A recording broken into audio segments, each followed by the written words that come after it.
22 horas, 1 minuto en toda la República Argentina. Nos metemos en el primer tema de debate con invitados aquí en la noche de El Ventilador. A lo largo de este año, la situación del IOSPER, primero con lo que ocurrió, la intervención hace un par de horas. El gobernador de la provincia, Rogelio Frigerio, dio un informe respecto de la deuda y demás. Genera un montón de preguntas e inquietudes de afiliados. Sobre todo aquí en el programa llegan un montón de mensajes en este sentido. Y ahora con el proyecto de la nueva creación del OSER. Bueno, OSER u OSER, no sé cómo le ponen la acentuación unos y otros.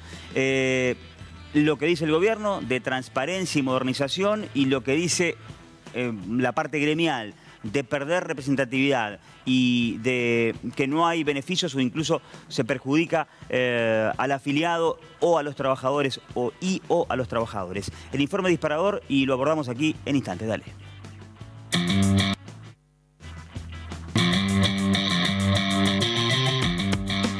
OSER en debate, cambios propuestos y voces en alerta. Esta semana el Senado entrerriano fue convocado a sesionar para tratar uno de los proyectos más sensibles del año: la creación de OSER, la nueva obra social que reemplazaría al IOSPER. La iniciativa, impulsada por el Ejecutivo Provincial, ya cuenta con dictamen de comisión y, de obtener media sanción en la Cámara Alta, podría avanzar rápidamente en diputados, donde el oficialismo tiene mayoría.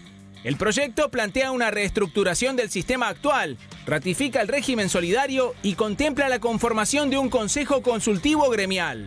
Mientras tanto, distintas organizaciones sindicales y sociales advierten sobre una menor participación de los afiliados en la toma de decisiones y señalan un mayor grado de centralización en el Poder Ejecutivo.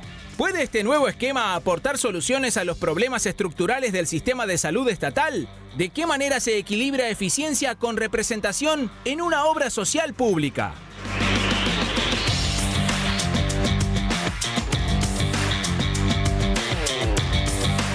Recibimos en El Ventilador a Manuel Troncoso, que es ministro de Gobierno y Trabajo de la provincia de Entre Ríos. Gracias. Ministro, ¿cómo le va? Buenas noches. Buenas noches. Gracias por haber venido. Un placer, un placer. ¿Es futbolero usted? Bastante, estoy golpeado. ¿Bastante? ¿Hincha de qué? Del rojo. Del rojo, bueno. Me había ilusionado y la ilusión suele ser muy frágil. Bueno, a veces ocurre. ¿Sabe por qué le pregunto esto o esta introducción? Porque mañana se juega el primero de dos finales importantes, lo que pasa en el Senado. Después, depende de cómo sea el resultado mañana, en el partido de vuelta, pienso en la mayoría, en diputados, puede ser el partido local la otra semana. Mañana es el partido visitante. ¿Cómo está ante una final que se va a jugar mañana con lo que pasa en senadores? Bueno, ya hoy empezamos a jugar el primer tiempo. Ajá. Porque pude ingresar formalmente con dictamen el proyecto de ley y salió. Tuvimos quórum para sesionar. Pude ingresar el dictamen. Bueno, mañana tenemos el segundo tiempo. La verdad que son esos partidos que en lo personal me da mucho orgullo jugar, ¿no? Y hoy, después de la conferencia de prensa, lo hablábamos con el gobernador. Creo que uno en la vorágine diaria, en la trinchera como estamos nosotros, en el fronting todo el tiempo, es difícil muchas veces tomar perspectiva, salirse y ver los avances. Creo que uno suele ser más autocrítico y ves más cuando te mandás una macana que cuando metes un gol. Y creo que lo que estamos llevando a cabo es muy importante porque, y lo digo en tono reflexivo, sí, yo no tengo dudas de que la ley va a salir, pero así la ley no saliera, nosotros y el gobernador trajimos el debate y la discusión de ideas a la provincia como valor máximo de la democracia. No hay nada más democrático que mandar un proyecto de ley de reforma y debatir acerca de la reforma de esas instituciones. No hay nada más democrático que intentar construir consenso del disenso. O sea, si yo bajo un enlatado e impongo un consenso, es un consenso falso. La gracia de la democracia, y me salió con versito, la gracia de la democracia, es que entre todos podamos aportar un granito de arena partiendo de un disenso para generar consensos sólidos.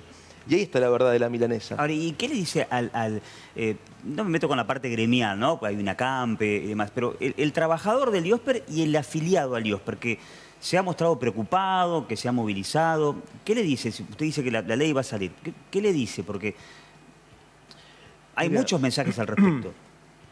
Y hoy en la conferencia de prensa hubo una pregunta al respecto. Y a mí me gustaría tomar un minuto con ustedes, con una reflexión también más que sea como ministro, como funcionario, como ciudadano, ¿no? Okay.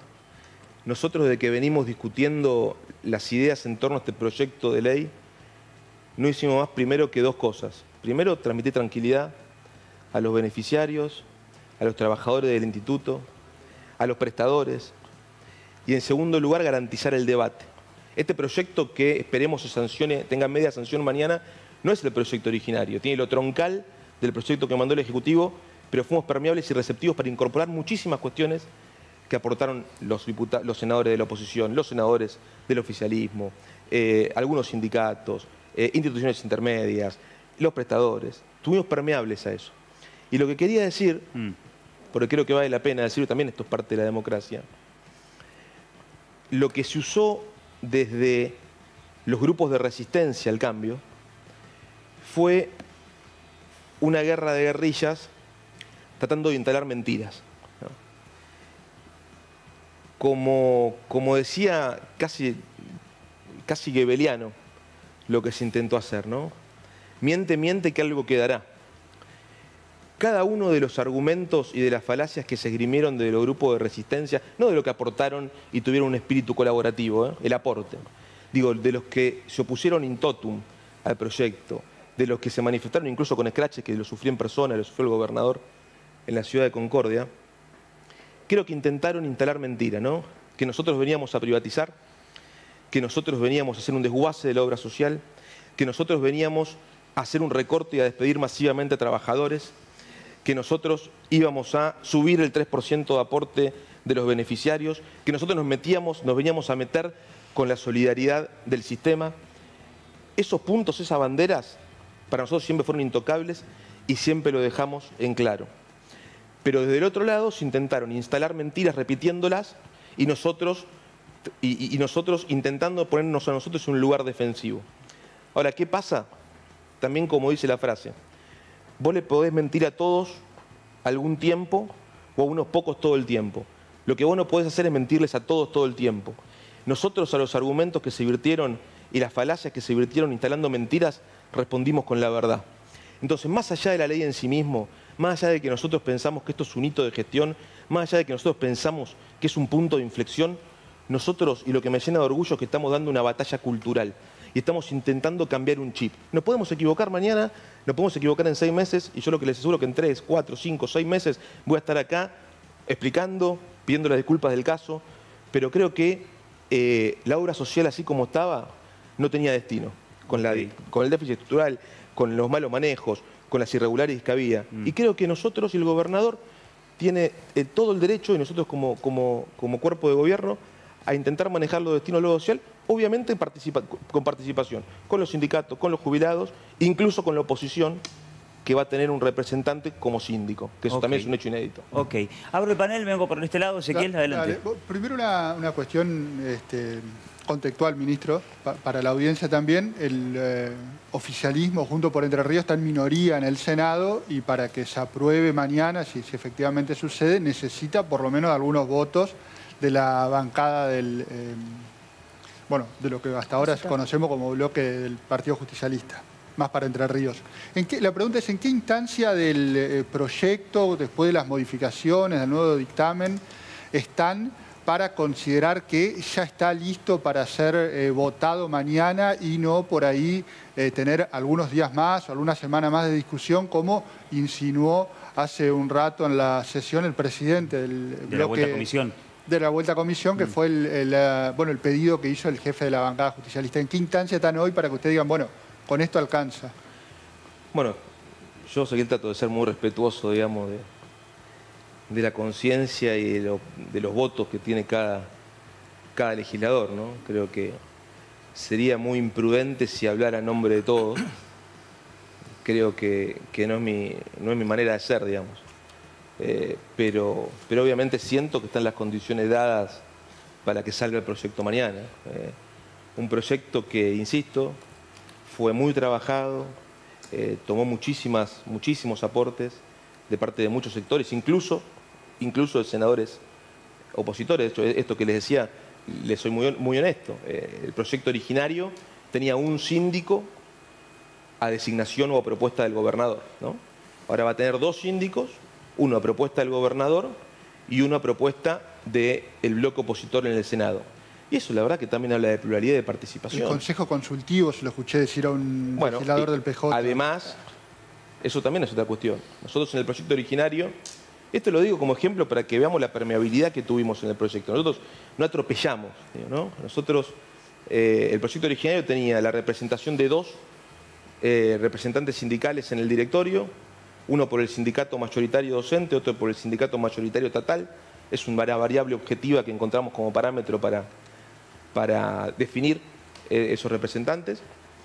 Y bueno, y muchísimos gremios, entiendo que con mucho sentido y con mucha razonabilidad, también levantaron la mano y dijeron, che, yo de alguna manera quiero participar. Bueno, a raíz de eso, y también consensuándolo con la oposición, se tomó la idea de que se arme un consejo consultivo con voz ad honorem, también con representantes de sindicatos y de la tercera de los jubilados.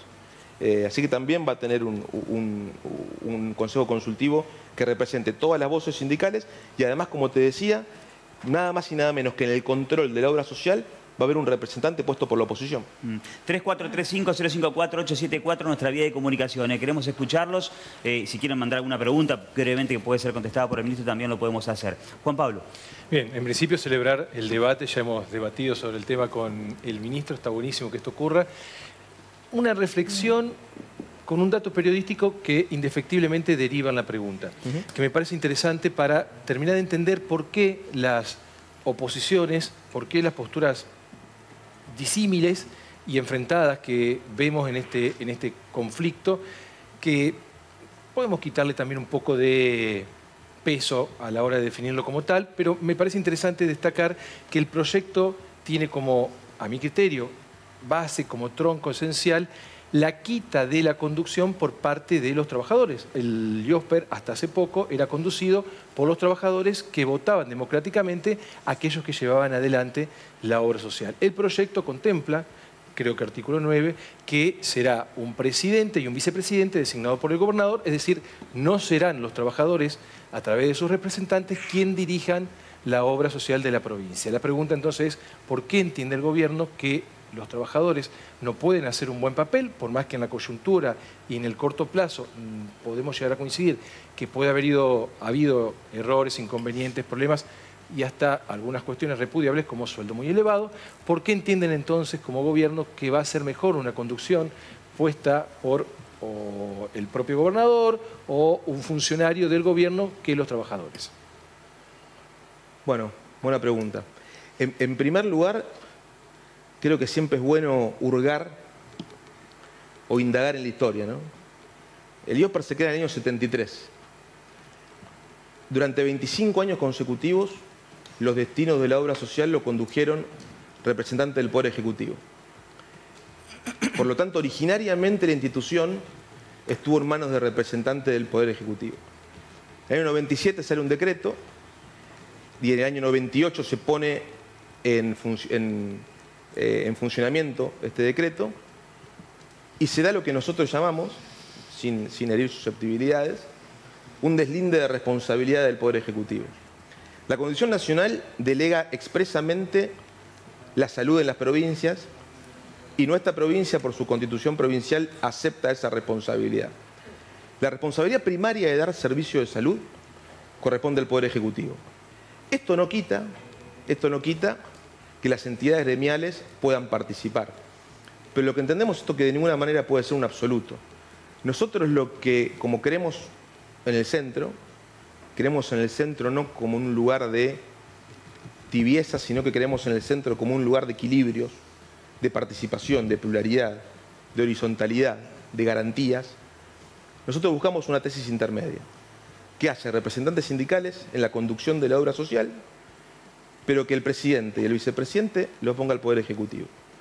Con lo cual buscamos un equilibrio en el centro con un sistema mixto, como lo tienen el 100% de las provincias. Porque, por ejemplo, la OSBA en la Ciudad de Buenos Aires tiene un presidente que pone su TECBA, que es el Sindicato de Trabajadores de la Ciudad, pero no es un absoluto la decisión de él, con lo cual comparte decisiones con lo designado por el Poder Ejecutivo. Y después algo que vos decías, Juan Pablo, que digamos, a las pruebas me remito. Digamos. Los resultados no fueron buenos. Nosotros hoy con el gobernador anunciamos que después de 6 meses de intervención, con un equipo de intervención que es 90% más económico y más barato que lo que salía al directorio del IOSPER. Y lo ejemplifico lo más claro posible. El salario del presidente del IOSPER, que tenía antes, equivale a la totalidad de salarios que paga mensualmente el equipo de intervención. 90% menos que pagaba el directorio anterior. Entonces, con un equipo más corto, más barato, con un directorio más acotado, nosotros generamos más hitos de gestión en 6 meses de lo que viene generando la obra social en 20 años.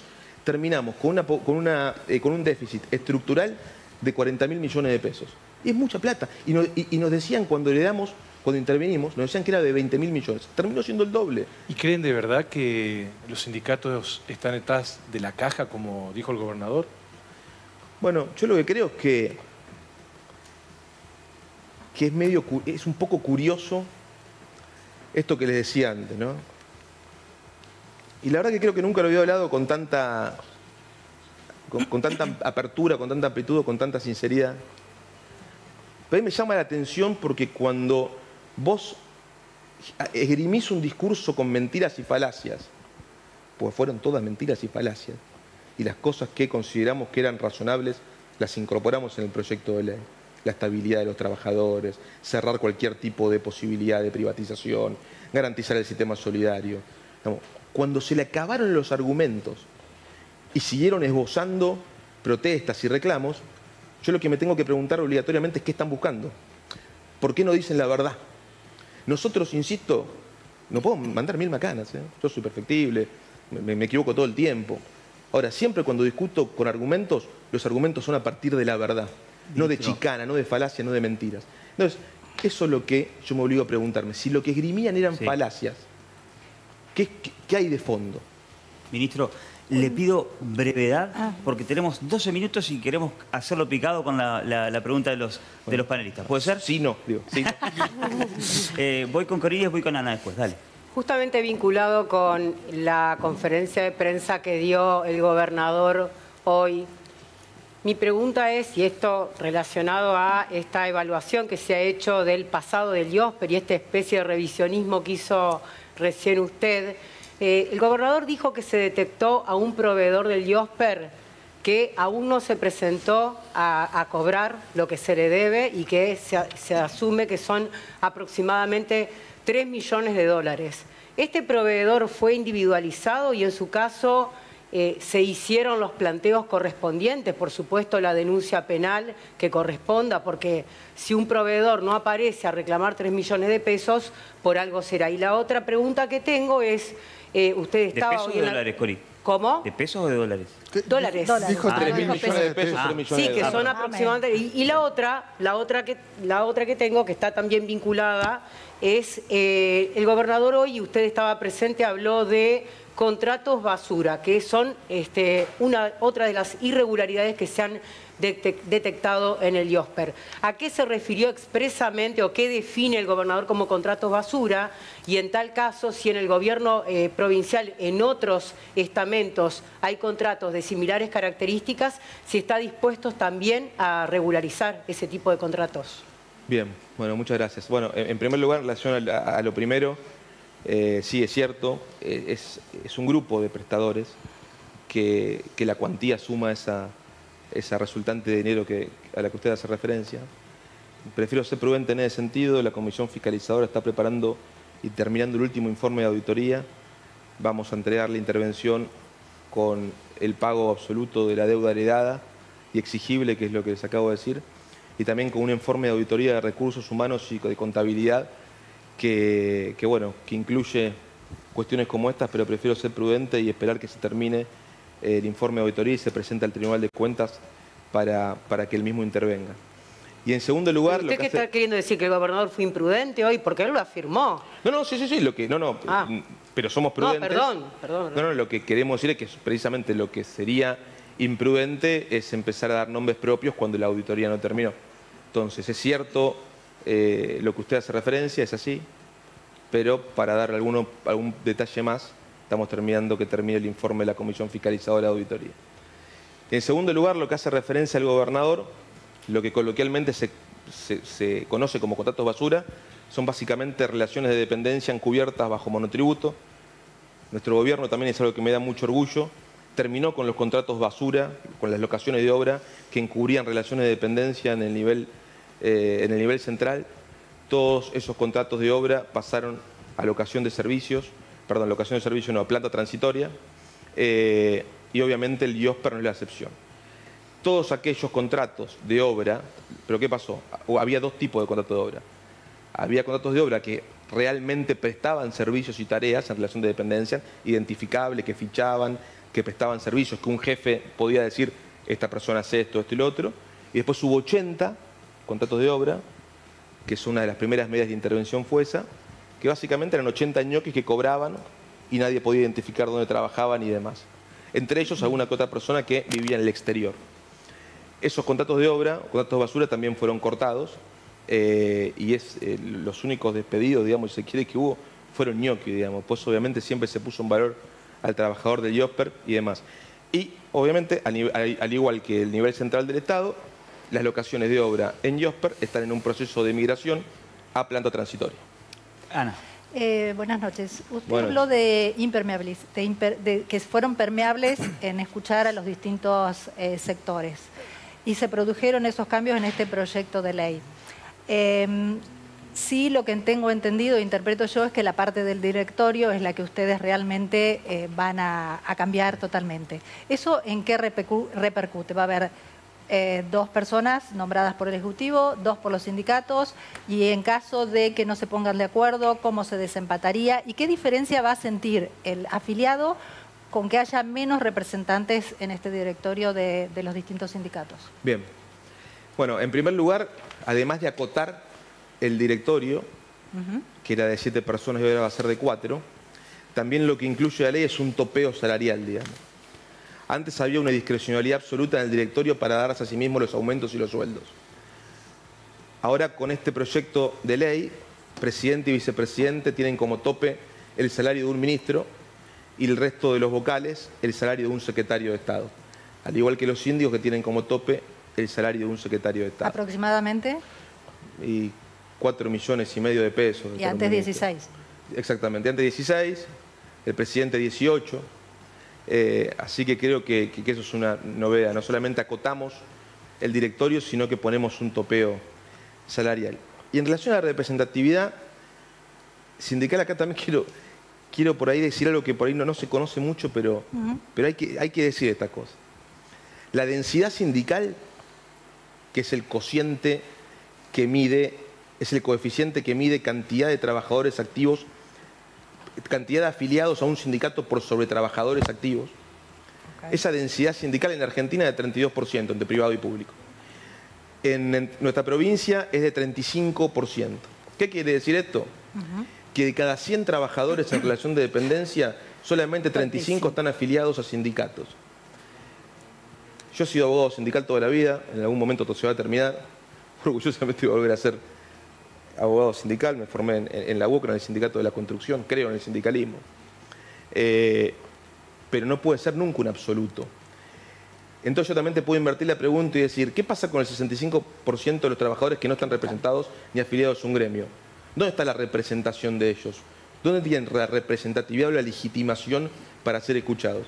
Porque hay libertad de afiliación en Argentina. Vos podés afiliarte o desafiliarte. Bueno. Libertad positiva y libertad negativa, hablan los libros de derecho. Bueno, ¿dónde está esa gente? Entonces, creo que es absolutamente razonable que todo ese cuerpo y ese espíritu de trabajadores esté representado también por el gobierno. Porque si bien los trabajadores aportan 3 puntos a la caja, a la obra social, el gobierno como patronal aporta 6 puntos. Y esos 6 puntos salen de la plata de todos los contribuyentes. Por eso cuando decimos que la obra social es de todos y del otro lado dicen no, de los trabajadores. Sí, es de todos los contribuyentes. Claro. Es de los privados, es de los municipales, es de los estatales. Pero es de todos los que aportan tributos y de ahí salen los 6 puntos que la patronal pone además de los 3 puntos. Entonces, la obra social no puede ser nunca. Es un oxímoron que sea solamente de los sindicatos. Es un oxímoron. Hay varios mensajes que llegan, ya sigo con ustedes, chicos. Acá nos manda producción, buenas noches. En el proyecto de OSER se propone un directorio de 4 miembros, presidente y vice, designados por Poder Ejecutivo, y 2 vocales también elegidos por él. Con 2 miembros hay quórum. Si hay empate, vale doble presidente. Parece poco 4, podrían ser 5. ¿Y por qué todo en manos del Poder Ejecutivo? Parece poco democrático. El Consejo Consultivo será para opinar nada más. Todo esto es así, que transparenten y eliminen robos, perfecto, dice este televidente. Me parece bueno que solucionen el problema del IOSPER, porque como jubilada los que estaban me volvieron loca sin dentista y gano 1.400 y me descuentan 50.000. Pero el servicio era pésimo, ojalá que se haga, pero bien. Voy con Joa, después voy con Vale. Bueno, yo no sé acá de los panelistas y demás quiénes son afiliados al IOSPER. Yo hace 13 años soy empleada estatal y soy afiliada al IOSPER como docente. Eternamente ha sido un problema. O sea, nosotros siempre nos quejábamos en las salas de maestro, en cualquier lugar, entre colegas, por la situación del IOSPER, que no nos cubría nada. Y siento que esa gente que hoy sale vehemente y habla y enojada por la falta de representación estuvo callada durante mucho tiempo, mientras nosotros, los que necesitábamos las prestaciones, estábamos ahogados en situaciones económicas también muy adversas y bueno, no teníamos ese servicio. ¿Por qué cree usted que estos sectores sindicales están tan preocupados en este cambio? Y también me gustaría que le dé un mensaje al afiliado, a la persona que depende de la obra social, sobre este tema de que se van a restar prestaciones, qué garantiza este cambio de nombre y cómo está, digamos, de alguna manera el sistema solidario garantizado. Bueno, si me permitís, yo empiezo por lo último, que no es menor.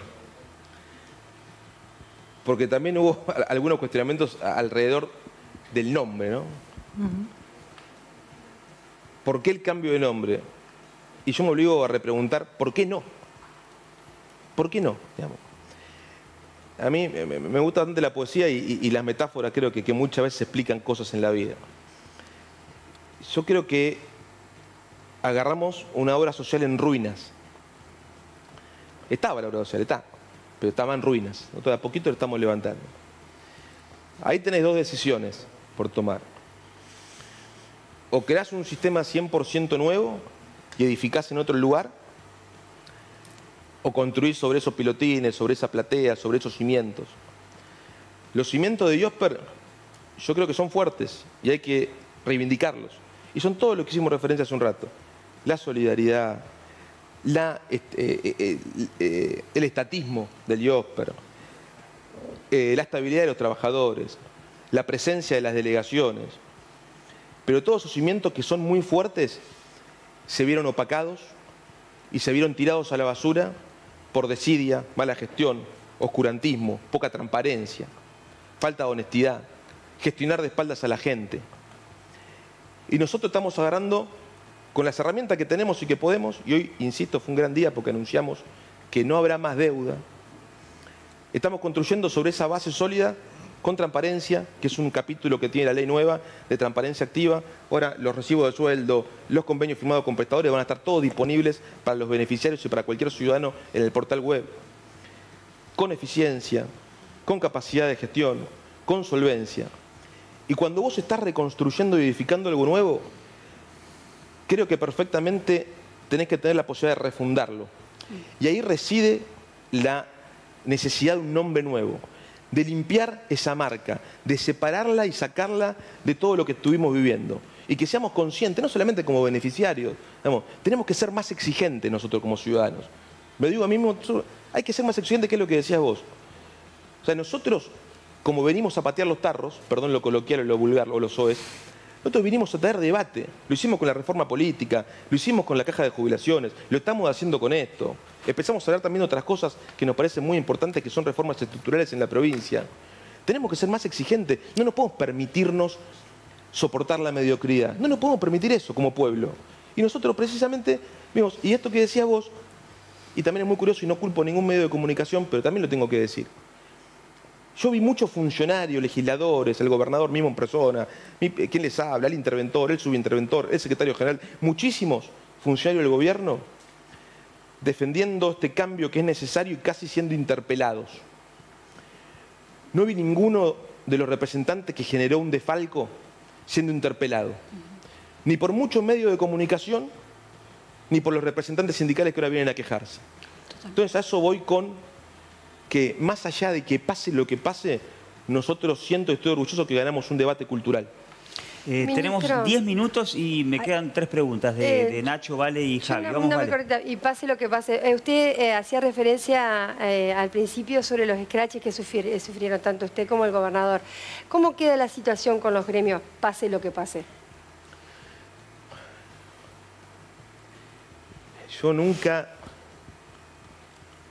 incluso en el conflicto docente del año pasado, que después de ese pináculo, digamos, ese huracán de tensión, pudimos seguir dialogando, y yo también reivindico en ese sentido todos los gremios docentes, porque salimos del conflicto hablando.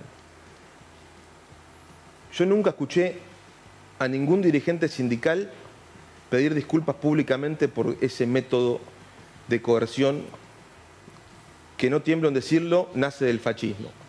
Los camisas negras utilizaban el escrache como método de coerción a representantes políticos. Yo nunca vi un pedido de disculpas. Tampoco vi un pedido de disculpas de lo que generaron 40.000 millones de pesos de deuda. Perdón, sin embargo, estamos acá nosotros poniendo la cara. Estamos acá nosotros y el gobernador y todo el equipo poniendo la cara. Y no me molesta porque estoy para poner la cara. Estoy para poner la cara. Todo nuestro equipo está para poner la cara. Pero no escuché nunca una disculpa. Javi, Nacho, ¿tienen pregunta que no sea Iosper? No, ¿No? esto es de la legislatura simplemente. Dale. Han puesto en tela de juicio la honorabilidad desde la multisectorial o de sectores políticos de legisladores que no los conozco, no tengo el gusto de conocerlos, a la senadora Miranda y a la senadora Domínguez. Juzgan y prejuzgan que supuestamente fueron comprados por ustedes. ¿Qué dicen ante esas acusaciones de la multisectorial que se van a dar vuelta mañana no por las convicciones de que mejoraron el proyecto? Y segundo, al afiliado, ¿va a mejorar cuando esto se apruebe? ¿Va a haber prestaciones de odontólogos, de neurólogos? Porque ese es el gran problema que tienen los afiliados. Más allá que la caja la maneje el gobierno, los gremios, que era un desastre hasta hace poco tiempo, ¿van a mejorar las prestaciones? Bueno, Javier, en primer lugar, yo no dudo de la honestidad de ningún representante, ni del pueblo entrerriano, ni de los departamentos de nuestra provincia. Con alguno tengo, es la vida, ¿no? Con alguno tengo mejor vínculo, con ninguno tengo mal vínculo, con alguno tengo mejor vínculo y con otro no tanto.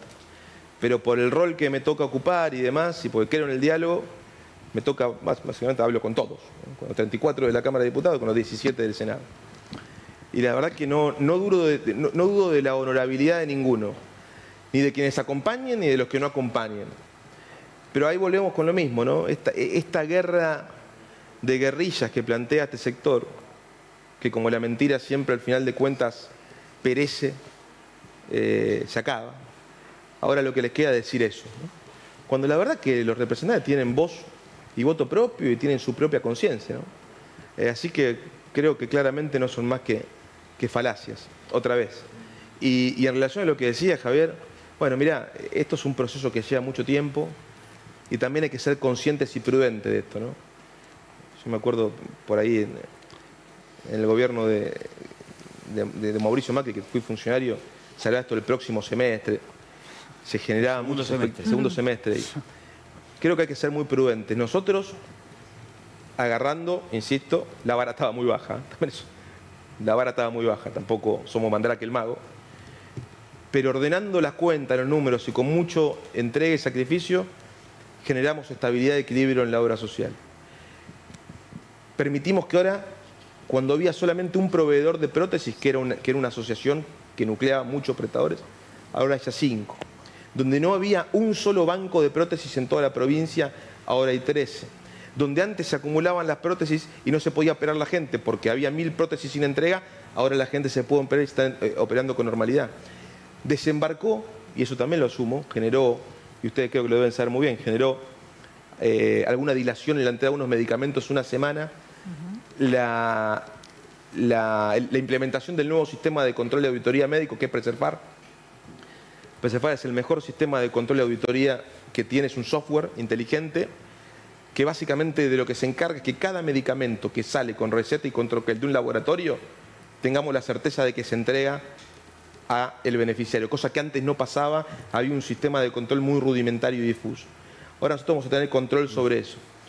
Los pocos días que hubo dilación, generamos unas líneas rotativas para solucionar los casos de inmediato. Generamos un convenio de medicamentos oncológicos 33 puntos más barato del que había antes. Y esos son todos hitos de gestión, ¿no? Y obviamente vamos a ir mejorando con el andar. Ministro, pero para eso necesitamos avanzar con la obra social. Tenemos que cerrar el tema. Primero agradecer la visita, pero dijimos, recién lo mencionó a Mauricio Macri usted, es un año político, elecciones de medio término. Bueno, están todavía los coletazos políticos de lo que pasó en las elecciones en Cava, el famoso no saludo de Milei a Jorge Macri y pasando por delante de Villarruel. Y muchos se preguntan qué va a pasar con esta alianza política entre PRO, La Libertad Avanza, cuál va a ser el rol del UCR y demás. Hay elecciones dentro de muy poco y ya se empieza a hablar de candidatos. ¿Qué va a pasar? Porque también, más allá de su función como ejecutivo, se habla de política, falta muy poco. ¿Qué va a pasar con el PRO en Entre Ríos, no? Yo, gracias por el latiguillo final, yo de lo que puedo hablar es de lo que nosotros estamos buscando. Y obviamente este tipo de desencuentros al que hiciste referencia antes, del no saludo y demás, creo que más allá de un caso puntual terminan lastimando la política, ¿no? Porque creo que precisamente la política es la cultura del encuentro, ir al encuentro del otro, a pesar de que no pensemos igual, porque eso nos enriquece como comunidad. Nosotros tenemos una realidad de acero que es, nosotros en la provincia compartimos votante con el gobierno nacional. A las pruebas me remito. Nosotros ganamos la elección de medio término donde el gobernador fue candidato a diputado nacional por 25 puntos.